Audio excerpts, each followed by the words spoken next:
क्या जैन जी के आंदोलन के कारण भारतीय जनता पार्टी का किला कमजोर हुआ है? क्या बिहार में सम्राट चौधरी के शासन से प्रशासन से बिहार की जनता नाखुश है? जी हाँ, आज हम ये सवाल इसलिए पूछ रहे हैं क्योंकि बिहार के जो वहाँ पर उपचुनाव हुआ, वहाँ पर बांकीपुर में जो प्रशांत किशोर है 19,246 वोटों से ऐतिहासिक जीत दर्ज करते हैं। और वो ऐतिहासिक इसलिए भी बहुत ज़्यादा प्रभावशाली हो जाता है क्योंकि वो सीट उनकी परंपरागत सीट थी। वहाँ पर भारतीय जनता पार्टी के वर्तमान अध्यक्ष नितिन नवीन जी ने अपने भारतीय जनता पार्टी के अध्यक्ष बनने के बाद वो सीट छोड़ी थी। 1995 से लगातार वहाँ पर भारतीय जनता पार्टी जीत रही थी, लेकिन उपचुनाव में झटका लगा है भारतीय जनता पार्टी को। उपचुनाव में झटका लगा है सम्राट चौधरी को, और कहीं न कहीं ये नीतीश युग के बाद नए युग की शुरुआत मानी जा रही है। जिस प्रकार से प्रशांत किशोर ने अपने वहां पर चुनावी प्रचार करा, उस पर शुरुआत में ही प्रशांत किशोर बहुत ज्यादा मजबूत दिख रहे थे, बहुत ज्यादा शक्तिशाली दिख रहे थे, बहुत ज्यादा प्रभावशाली दिख रहे थे।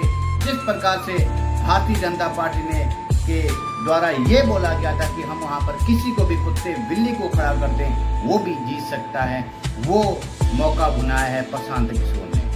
एक नए युग की शुरुआत हुई है। हालांकि ये उपचुनाव है, लेकिन जिस प्रकार से पूरे देश में, पूरे राज्य में भारतीय जनता पार्टी का प्रचंड बहुमत चल रहा था, उस पर झटका है भारतीय जनता पार्टी, उस पर झटका है नितिन नवीन को, उस पर झटका है प्रधानमंत्री नरेंद्र मोदी जी को। क्योंकि हाल में ही जिस प्रकार से जंतर मंतर पर बहुत ज्यादा छात्रों का आक्रोश देखने को मिला, हर राज्य में, चाहे बिहार हो, चाहे केरल हो, चाहे तमिलनाडु हो, चाहे उत्तराखंड हो, मध्य प्रदेश हो, उत्तर प्रदेश हो, हर जगह पर छात्रों ने नीट पेपर लीक के मुद्दे पर सरकार को घेरा था, भारतीय जनता पार्टी सरकार को घेरा था।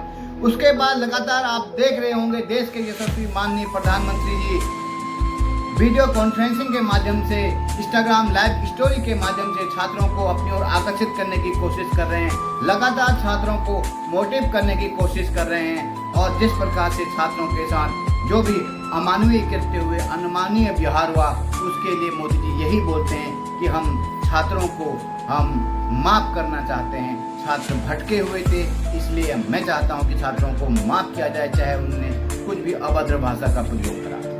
लेकिन पूरा का पूरा जो अभी ध्यान केंद्रित है, पूरे देश की राजनीति का ध्यान केंद्रित किया है बांकीपुर उपचुनाव सीट ने। वहां पर प्रशांत किशोर ने एक नए युग की शुरुआत करी है। भारतीय जनता पार्टी के जो नीरज कुमार सिन्हा है, उनको हराया है, और बहुत बड़ा झटका माना जा रहा है। राजनीतिक गलियारों में बहुत ज्यादा इसकी चर्चा हो रही है, और किस प्रकार से एक झटके से भारतीय जनता पार्टी की सरकार उभरती है। देखना होगा आने वाले समय में क्या भारतीय जनता पार्टी अपने रणनीति में परिवर्तन लाती है, या जिस प्रकार से देश में युवाओं का गुस्सा है, छात्रों का गुस्सा है, विद्यार्थियों का गुस्सा है, चाहे वो पेपर लीक पर हो, चाहे वो हर कोई अन्य मुद्दे हो, उस पर भारतीय जनता पार्टी का जो गुस्सा है उसको मद्देनजर देखते हुए यही लग रहा है कि ये नए युग की शुरुआत हो सकती है, खासतौर पर बिहार में। हालांकि दतिया में उपचुनाव हुआ, वहां पर कांग्रेस के घनश्याम सिंह जीत चुके हैं, और जिस प्रकार से लगातार भारतीय जनता पार्टी को झटका लगा है, उससे कहीं न कहीं केंद्र की सरकार, कहीं न कहीं राज्य की सरकार को झटका लगा है, और कहीं न कहीं परिवर्तन करने की आवश्यकता है, कहीं न कहीं सॉफ्ट रूप धारण करने की आवश्यकता है। अलग अलग तरीकों से, अलग अलग प्लेटफॉर्मों से यही देखा जा रहा है कि ये जो बांकीपुर सीट में जो प्रशांत किशोर जीते हैं, वो छात्रों की बदौलत जीते हैं। वो जो जैन ने आंदोलन किया था वहाँ पर, और जो जिस प्रकार से भारतीय जनता पार्टी का अहंकार चूर हुआ है, वहाँ पर 1995 से जो लगातार वो जीत रहे थे, उसका खामियाजा भारतीय जनता पार्टी सरकार को उठाना पड़ रहा है। क्या कहेंगे आप? क्या ये नए युग की शुरुआत है? क्या छात्रों के गुस्से का कारण है?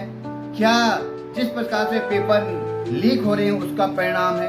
क्या जो प्रशांत किशोर की जो एक नई पहचान बनकर आई है, और जैसे बिहार के मुख्यमंत्री हैं, वहाँ पर वो सम्राट चौधरी जी, क्या उनके कार्यकाल से बिहार की जनता खुश नहीं है? जरूर कमेंट बॉक्स में अपनी राय बताना, क्योंकि एक आपकी राय बहुत ज़्यादा महत्वपूर्ण होती है। और आगे क्या रणनीति अपनाएगी भारतीय जनता पार्टी, क्या भारतीय जनता पार्टी को अपने शासन में परिवर्तन करना चाहिए, जरूर कमेंट बॉक्स करके बताना।